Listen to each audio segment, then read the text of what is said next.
Are electric vehicles a bluff? Carlos Tavares, CEO of Stellantis, sent shockwaves through the market when he harshly criticized this trend. He emphasized that soon, fossil fuel-powered cars would be banned.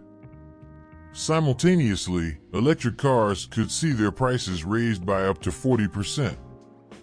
This stern warning directly targeted manufacturers in this segment, suggesting a threat to the middle-class economy. Tavares cast doubt on the viability of electric vehicles as the future of transportation. The surprising revelation involves staggering numbers. The replacement of 3 billion cars is necessary for a transition to sustainable mobility. But do we have enough lithium on the planet? It's also worth questioning the motivations of governments pushing us toward electric cars while banning combustion models. The Stellantis CEO's statement promises to profoundly alter our perspective on the race toward electrification. It's such impactful information that no one should ignore. Stay tuned for this warning about electric vehicles. Carlos Tavares, the top leader of Stellantis, heads a colossal group that encompasses 12 vehicle manufacturers, including giants like Ram, Chrysler, and Dodge. The alarm he sounded is spine-chilling, capable of even freezing the batteries that power the venerable Teslas. During Stellantis' first annual Freedom of Mobility meeting, Tavares raised an alarming question. This question could foreshadow the collapse of the electric car market. Why are we short of lithium if it's so crucial, he questions, suggesting that the promising future of electric cars is on a tightrope, threatened by a severe lack of resources. The presence of approximately 1,300,000,000 gasoline cars choking our environment is alarming. Tavares signals that replacing all of them with electric ones is not only a colossal challenge, but possibly unfeasible. The company has pledged to invest an impressive amount, surpassing $35.5 billion, in hybrid vehicles by the year 2025.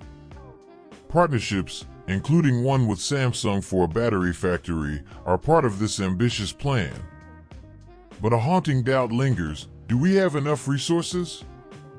Elon Musk and Robert Scaringe of Rivian have also shared their concerns about the impending shortage, not only of lithium but of other vital inputs like nickel, graphite, and cobalt. These materials, though present in the world, are a bureaucratic and logistical puzzle to obtain, entangled in bureaucracy and geopolitical conflicts. Even with lithium, preparing a mine takes up to 10 years. Tavares emphasizes that the ban on combustion engines by the European Union may have more disastrous effects than we imagine. He points out that such a prohibition could result in more greenhouse gas emissions. This would be a consequence of unplanned use of the already scarce lithium resources. Germany has already shown attention to this perspective, recently dismissing such a ban and favoring the green fuels of the future. If Europe and some states in the United States ban combustion engines, electric vehicles, already 40% more expensive than conventional ones, will become even more costly. The CEO of Mercedes-Benz echoes this concern, warning that electric prices may rise if demand grows without a robust supply chain. So, what are the alternatives?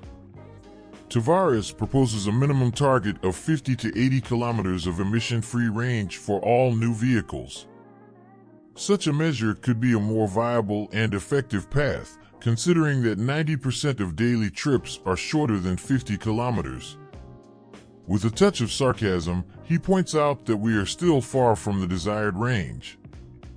To alleviate range anxiety, an electric car would need to cover 640 kilometers on a single charge.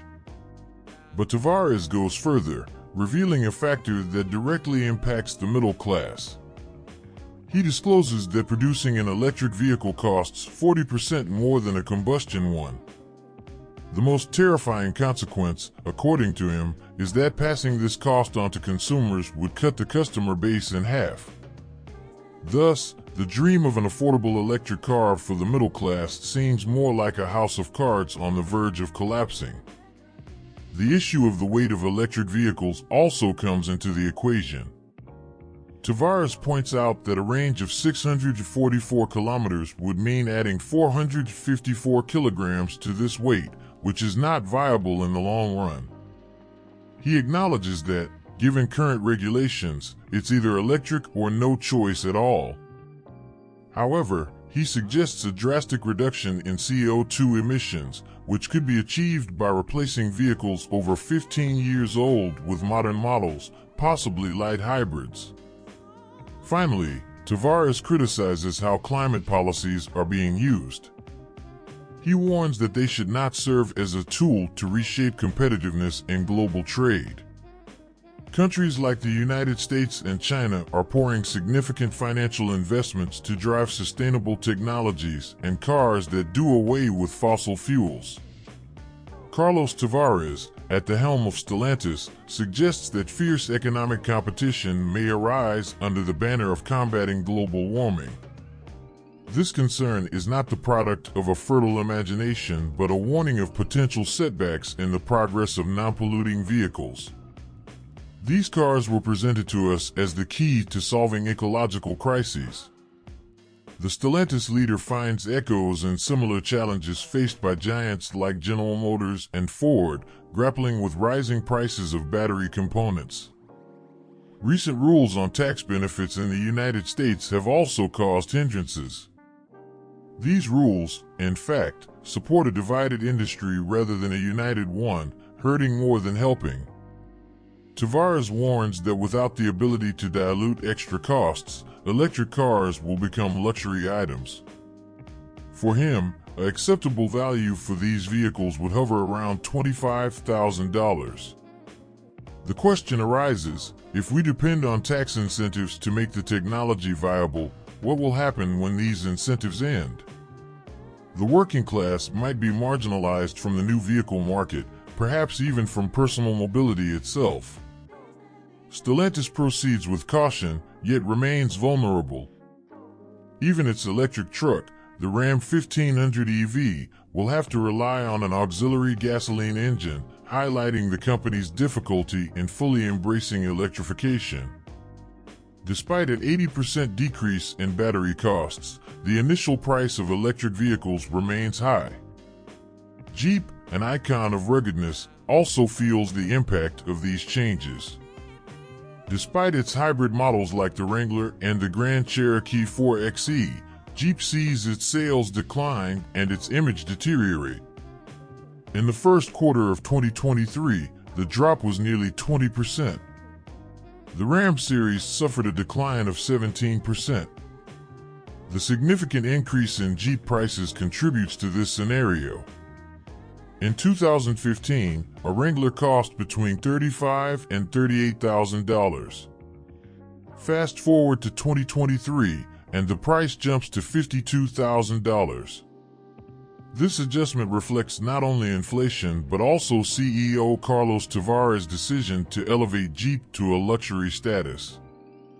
Dealers, with exorbitant profit margins, further distance ordinary consumers.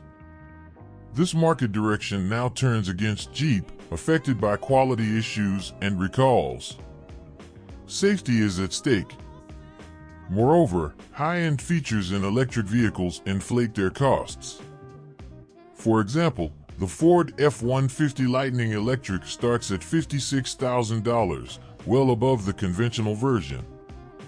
Established and newcomer brands are putting their electric vehicles at high prices, complicating the lives of the middle class. Automotive companies must pay attention to the true needs of consumers and not set prohibitive prices. Equipping them with unnecessary features that few use is not the solution.